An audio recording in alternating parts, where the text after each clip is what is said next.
Divisibility rule का ही अपना अगला क्वेश्चन, वो कह रहा है हमारे पास 4 नंबर दिए ना, ABCD, there are 4 numbers, ABCD 4 numbers हैं। कह रहा है इनमें से कौन सा नंबर ऐसा है जिसे 132 डिवाइड करें। 132 इनमें से किसको डिवाइड कर सकता है,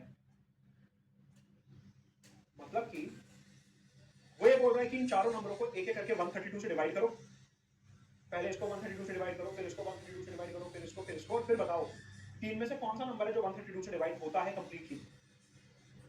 अब आप कहोगे कि सर आपने तो 132 का डिविजिबिलिटी रूल मुझे बताया ही नहीं, हमें तो नहीं पता कि 132 का डिविजिबिलिटी रूल क्या है। लेकिन यहाँ पे भी वही ट्रिक लगेगी, यहाँ पे भी वही टेक्निक लगेगी कि हम 132 को स्मॉलर नंबर्स में ब्रेक कर देंगे।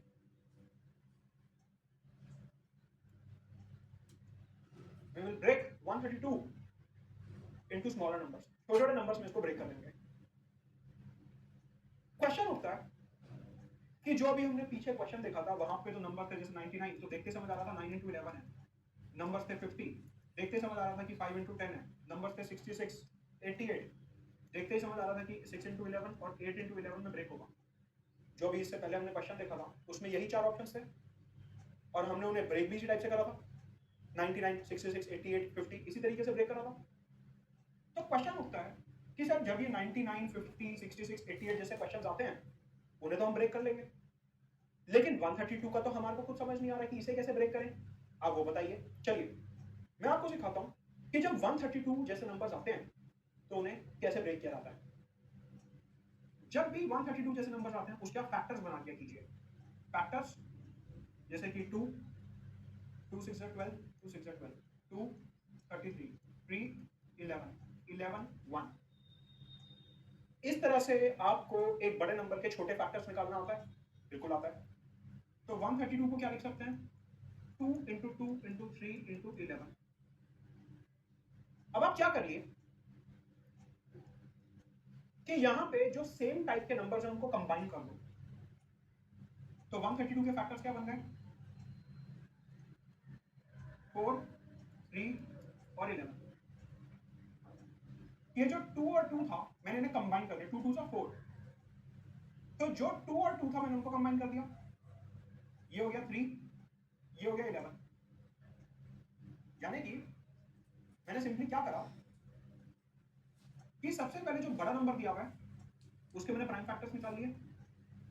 अब मैं इन्हें आपस में कंबाइन करूंगा, आई विल कंबाइन देम, 2 2 3 11, 2 2 3 11। अब 2 और 2 को आपस में कनेक्ट कर दो, 2 और 2 को आपस में कनेक्ट कर दो, 2 2 से क्या हो गया 4, ये आ गया 3, ये आ गया 11, 4 3 11 कि मैंने आपस में इन सबको कंबाइन कर दिया, कनेक्ट कर दिया। तो अब आप समझिए क्वेश्चन क्या बना, क्वेश्चन ये बना, वो हमसे पूछ रहा है कि आपको 4 नंबर दिए हैं, 4 number are given to you, इन चारों में से कौन सा ऐसा नंबर है जो 132 से डिवाइड होता हो।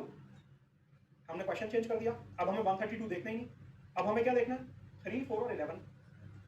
क्वेश्चन क्या चेंज हो गया, ऐसा नंबर बताइए इन चारों में से जो कि 3 से भी डिवाइड होता हो, 4 से भी डिवाइड होता हो और 11 से भी डिवाइड होता हो। जो भी नंबर तीनों से डिवाइड होगा वो ऑटोमेटिकली 132 से भी डिवाइड होगा। हमारा क्वेश्चन यहाँ पे खत्म हो चुका है।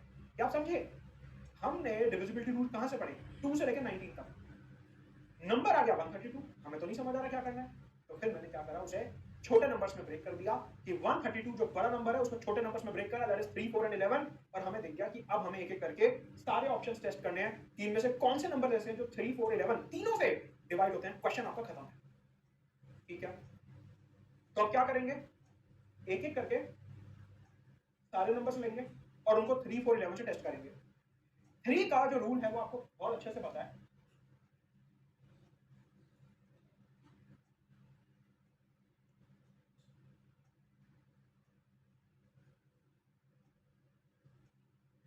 सबसे पहले मुझे 3 का रूल लगाना है, फिर 4 का लगाना है, फिर 11 का लगाना है, सब नंबर्स में। रूल ऑफ 3 आपको पता है बहुत अच्छे से कि हमें सिर्फ सम ऑफ डिजिट्स देखना है। अगर वो सम ऑफ डिजिट्स 3 से डिविजिबल है तो पूरा नंबर भी 3 से डिविजिबल होगा, यही पूरा गेम है। तो चलिए मैं अब यहाँ पे क्या करूंगा, सारे नंबर्स का सम ऑफ डिजिट निकालता हूँ, देखता हूँ कि कौन सा नंबर 3 से डिविजिबल है। यहाँ पे सम ऑफ डिजिट्स आता है 9, यहाँ पे आ रहा है 11, 12, 16, 24, यहाँ पे कितना आ रहा है 15, 20, 22, यहाँ पे आ रहा है 8, 9, 10, 11, 12, 13, 14, 15। ये है सम ऑफ डिजिट्स, यानी कि ये वाला नंबर 3 से डिवाइड हो सकता है, ये नंबर 3 से डिवाइड नहीं हो सकता क्योंकि इसका सम 22 आ रहा है, ये नंबर 3 से डिवाइड हो सकता है क्योंकि इसका सम 24 है, और ये नंबर भी 3 से डिवाइड हो सकता है क्योंकि इसका सम 9 है। तो ऑप्शन बी एलिमिनेट हो गया। अब लगाएंगे रूल ऑफ 4। रूल ऑफ 4 में आपको पता है कि हमें सिंपली लास्ट 2 डिजिट्स चेक करने होते हैं, करेक्ट। रूल ऑफ 4 के लिए we have to check last 2 digits.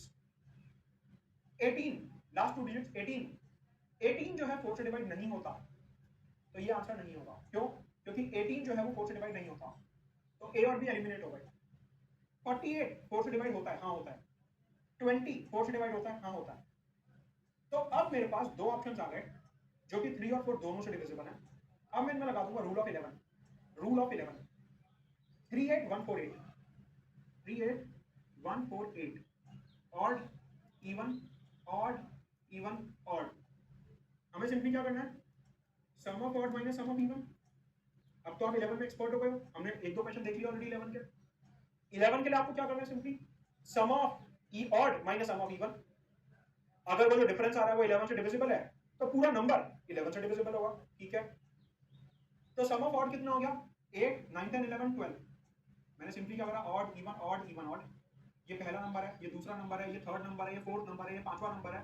Odd even, odd even, odd. तो सम ऑफ ऑड कितना आ गया, 8 + 1 9 + 3 12, माइनस सम ऑफ इवन कितना आ गया, 4 + 8 12, 0। और 0 11 से डिवाइड होता है, यानी कि आंसर हो गया ऑप्शन सी कि 38148 जो है वो 3, 4 और 11 तीनों से डिवाइड हो रहा है। एक बार फिर भी क्रॉस चेक करने के लिए हम क्या करेंगे, 5220 को 11 का रूल लगा देंगे। 5220 में 11 का रूल लगा देंगे। Odd even, odd even, odd. करना क्या है, ऑड माइनस इवन। ऑड के सम क्या आ रहा है, 0 + 0 + 5 5। इवन का सम क्या आ रहा है, 2 + 2 4 1 1 इज नॉट डिविजिबल बाय 11। मतलब कि 5220 जो है वो 11 से डिविजिबल नहीं है, और हमारा आंसर आ गया option number C, that is 38148। तो आपको यहां से समझ आ गया, और अब आप डिविजिबिलिटी रूल में एक्सपर्ट हो गए हो कि कितना भी बड़ा नंबर